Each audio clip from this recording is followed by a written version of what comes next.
যে সিনেমাগুলো পপুলার হয় সেই সিনেমাগুলো বেশি পাইরেসি হয়। আমার মনে হয় যে আমার খুব বেশি দিন আমি বাঁচবো কিনা আমি জানি না। তো যে কদিন আছি আমার জীবনের সেই প্রত্যেকটা মুহূর্ত আমি কাজে লাগাতে চাই। এইটা খুবই ভালো লাগছে যে অডিয়েন্স আসলে নানান ধরনের সিনেমা দেখতে আগ্রহী হচ্ছে এবং হল ভর্তি মানুষ এখন অভিনেত্রী হিসেবে নিজেকে এক্সপ্লোর করার জন্য রেডি। সো আপনারা সেই সুযোগটা দেন, দিয়ে দেখেন যে আসলে আমি কেমন করি।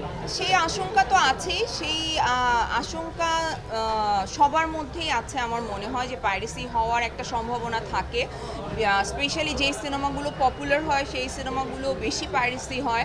আমার রেহানা মারিয়াম নূর পর্যন্ত পাইরেসি হয়েছিল। সো এটা খুবই ভয়ঙ্কর এবং এটা যারা আসলে কাজটা করেন তাদের জন্য খুবই অপমানজনক এবং খুবই রিস্কি। সো আমার মনে হয় যে এইটা থেকে আমরা যত তাড়াতাড়ি এই সমস্যা থেকে বের হতে পারবো তত আমাদের জন্য ভালো। বাট এই রিস্কটা তো থেকেই যায়। আর আজকে কিন্তু আমি আসলে বনলতা এক্সপ্রেস আমার মেয়েকে নিয়ে দেখতে আসছিলাম। তো আমি আজকে 3টা শো, মানে আমি আসছি দুপুরবেলা।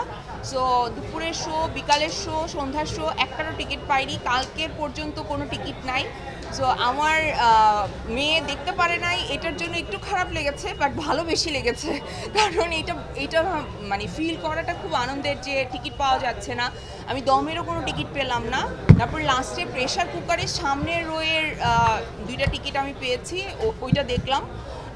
এইটা খুবই ভালো লাগছে যে অডিয়েন্স আসলে নানান ধরনের সিনেমা দেখতে আগ্রহী হচ্ছে এবং হল ভর্তি মানুষ। মানে এইটা আমার জন্য অনেক আনন্দের, কারণ আমার মনে হয় যে আমাদের ইন্ডাস্ট্রিটা যেইভাবে কলাপস করছিল সেই জায়গা থেকে কোভিড পরবর্তী সময়ে বাংলাদেশ সিনেমা ইন্ডাস্ট্রি একটা রেভলিউশনের দিকে যাচ্ছে এবং সেটা আমরা প্রতি বছরই একটু একটু বেটার সিনেমাগুলো দেখতে পাচ্ছি। আর এই বছর তো আমার কাছে মনে হয় যে অনেক অনেক ভালো সিনেমা এসেছে।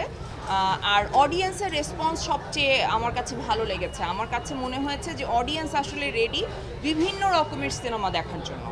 হ্যাঁ, ডেফিনেটলি আমি তো এক্সপ্লোর করতে চাই। এখন আমার যেই বয়স, সেই বয়সে আমি আসলে আমার মনে হয় যে আমার খুব বেশি দিন আমি বাঁচবো কিনা আমি জানি না।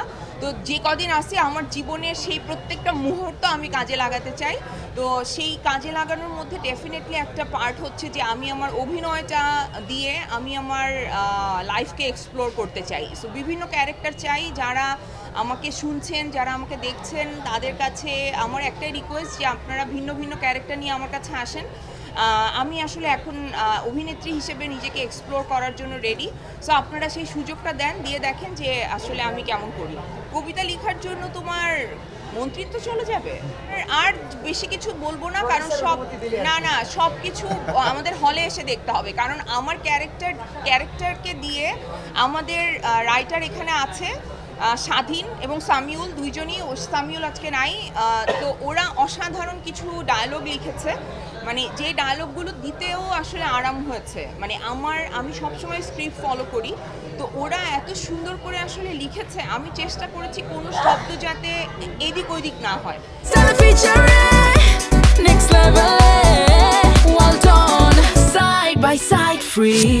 মানে নিজে থেকে তো বলতে চাই নাই, মানে শব্দ যাতে এলোমেলো না হয় আমি সেই চেষ্টা করেছি, কারণ ওরা ডায়লগগুলো এত সুন্দর করে লিখেছে।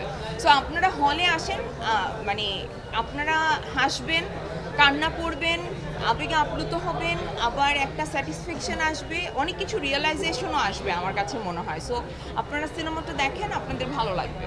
প্রতিটা মানুষ এখানে তার সর্বোচ্চ শ্রমটা দিয়েছে। আপনারা সিনেমা হলে আসেন, সিনেমা হলে এসে বনলতা এক্সপ্রেস দেখেন, আমাদের সিনেমার পাশে থাকেন, বাংলাদেশি সিনেমার পাশে থাকেন।